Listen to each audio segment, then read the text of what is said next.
And attackers are more interested in cloud data than your network. So yes and no. So this is a double-edged sword. So I hear this in conversations quite a bit.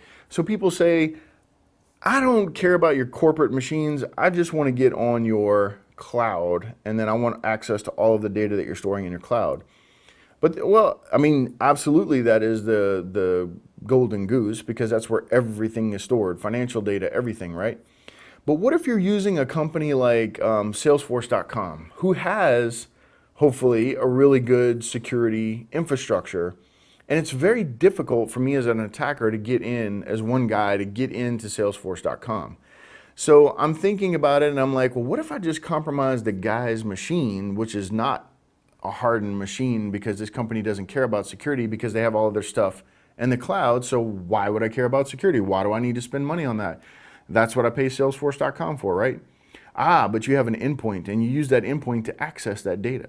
Okay, so once you either A, download it to that machine, or B, you log in from that machine, now I can use your machine as a pivot to get in there and get all of your Salesforce data. So that's the kind of stuff we're going to be talking about, attack vectors, right? And why you need to encrypt your endpoints, and why you need to have security on your endpoints and monitoring on your endpoints, whether those people are remote or local or whatever. Traveling salesmen, you need to have the right tools for the right job for your network engineers. Otherwise, a breach is inevitable, and you better plan accordingly, right? You better hire a PR firm. You better be ready to go when it happens. And then if it happens, nobody panics. You've got a lockstep response, and hey, that's fine. That works. If that works for your company, then that's fine. That's a security program, right? You can do it however you want, but you better be ready to respond, appropriately. If you want to hire quality security engineers, they're not going to work at a company, or, I'm talking to the security engineers that are up and coming here. So you may not want to work at a company like that, because in the event of a breach, your name will be attached to it. So you better think about that. Whenever you go for an interview, you want to interview them as well. What kind of stuff do you have? Oh, you don't have anything? Yeah, that's why we're hiring you. We don't have anything. Come help us secure our network. Well, gee, I just got my CEH, and Timberwolf told me that I don't really know anything yet. So is that a smart thing for me? So you may want to think about that. It might be a good opportunity for you if you think you've got the chops for it. But just make sure that they have a budget and stuff like that, that they're going to spend money on the program, they're going to buy their tools, they're going to give you some stuff that you can play around with, and give you some freedom to kind of go and hunt for stuff as well, which means you need a team of people. One guy cannot do all that, or one lady cannot do all that, right? So some people say the sheer volume of advanced malware is decreasing. I don't know if that's true. I don't necessarily agree with that.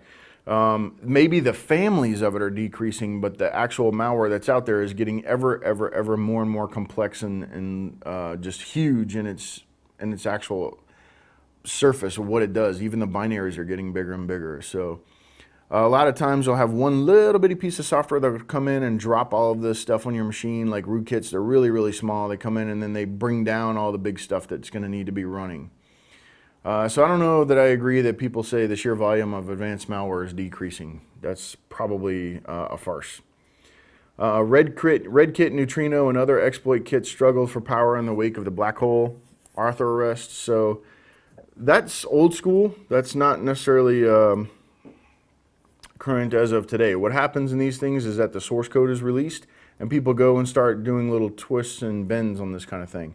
For example, Zeus kit is out there on GitHub. The Zeus malware kit is out there on GitHub. The 2.8 version is. There are many later versions that do a lot more advanced things than just what 2.8 did. There's a whole bunch of stories there, which we'll get into later, and we'll talk about some of the history of this malware family and stuff. So a minute ago, we were talking about the sheer volume of advanced malware is decreasing, and I'm like, I don't necessarily agree with that, right? But just remember for the test that is true. That's a fact. The sheer volume of advanced malware is decreasing for the test, okay? The next bullet is we want to talk about the mistakes made in offensive security due to an attribution of an attack source. So mistakes are made in offensive security due to misattribution of an attack source. So people are attributing things to an offensive attack, but really you're just trying to test your own network, but you got it wrong. You're testing someone else's network, so that's a big problem, right? Cyber criminals are targeting the weakest links in the data exchange chain. We talked about that a minute ago. They are actually attack a separate company as a vendor to the primary attack victim, right? So if I can't get directly into the victim, Salesforce.com for example, I'll go either after a user or a supplier to Salesforce.com. And then they deploy that infected software, and now I've got my in, right? I've just gotten my back door. So you as a company, if you're going to be an engineer at Salesforce.com and somebody says, hey, here's some software I want you to run as part of an update on that last software I gave you, you better check it, right? You want to check it and make sure there's no back doors in there. So major data destruction attacks are increasing. So there are data destruction attacks. So people are actually destroying data again, which is a rare thing. People are erasing networks and stuff like that, data off of networks. Usually they just let it sit there and access it as they need to. So for this last bullet, one of the examples of that is like BitLocker. They're encrypting all of your data and then charging you money to try and get it back, or they'll erase it.